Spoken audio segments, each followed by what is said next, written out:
Assalamualaikum warahmatullahi wabarakatuh. Hello, my name is Nazwa Rizaldi, and I'm from 9.3. So today for the Achi program, I'm gonna read a transcript. So without any further ado, let's get into the video. Speaker A. We saw the ad in the summer, in about July I think, but we weren't really serious about moving then, so we didn't even go and see it. It wasn't until November when they re-advertised it that we got in touch with the agency and had a look. They'd put a price down since the summer too, I suppose because it had been empty for so long. So that made it more affordable for us, which helped us make up our minds. It was perfect. A bigger garden for the kids and enough space for an office. In winter it was lovely, very cozy in fact, which is important to me as I really feel the cold, whereas my husband will open a window when it's minus temperatures outside. Anyway, in July, when summer really started and we had that heat wave, we understood why no one had wanted to rent it over summer. It was boiling. All those lovely big windows that made the flat so light and open were like a greenhouse as soon as it got warmer. From about 8 in the morning until 7 in the evening, it was like living in a sauna.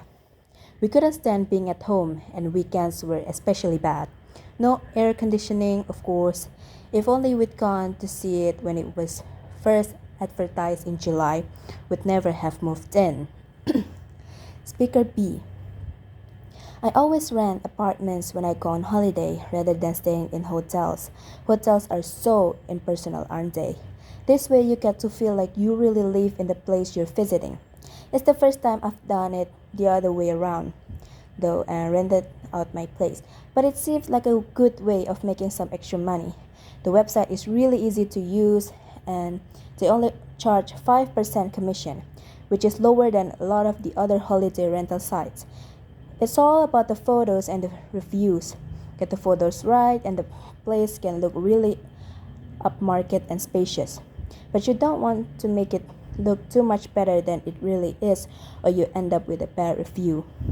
It's better to undersell and over-deliver so guests are pleasantly surprised and leave an extra positive review. So far, I'm averaging 3 stars because of one bad review that brought my average down from 4.5 stars. But hopefully I'll get it back during the busy session. Speaker C. Buying a house seems so far out of my reach it's almost impossible, as it is for lots of people my age these days. My parents always told me renting was throwing money away, but it was different in their day. Then people could afford to buy a house on a normal salary. But nowadays, house prices are so high and no bank will look at you unless you've got a huge deposit. The problem with my dream of buying is that it's never going to come true, not unless my parents help me out, but I've got 2 sisters and we're all in the same position. At least they've both got good jobs. Not good enough to buy a house, but at least they can afford to rent places of their own in nice areas. I just don't earn enough to rent around here, even if I get promoted to manager. It'll be tough to find somewhere unless I share. And call me fuzzy, but there aren't that many people I want to share a bathroom and kitchen with. Some days I think I'll be stuck living with my parents forever. Even renting is like a dream to me. And the last, Speaker D. At first, our landlord was really helpful, couldn't do enough for us. You hear stories of nightmare landlords, and we felt like we were really lucky, or so we thought anyway. He redecorated the whole place from top to bottom and let us keep all the bills in his name so we didn't have to bother of contacting all the companies ourselves. He even offered to come round and do the gardening as he knew we both worked long hours and might not have time. That's where the problem started now I look back. Then he'd pop round just to check everything's okay for you.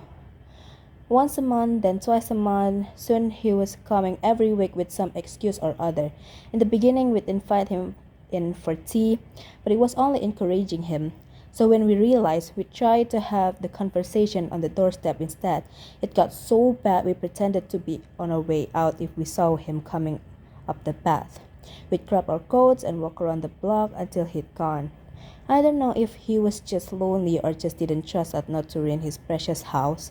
In the end, we gave our notice and found somewhere else. It's a shame because we really loved that house, but at least it's more peaceful in the new place. So I think that's it. Wassalamualaikum warahmatullahi wabarakatuh.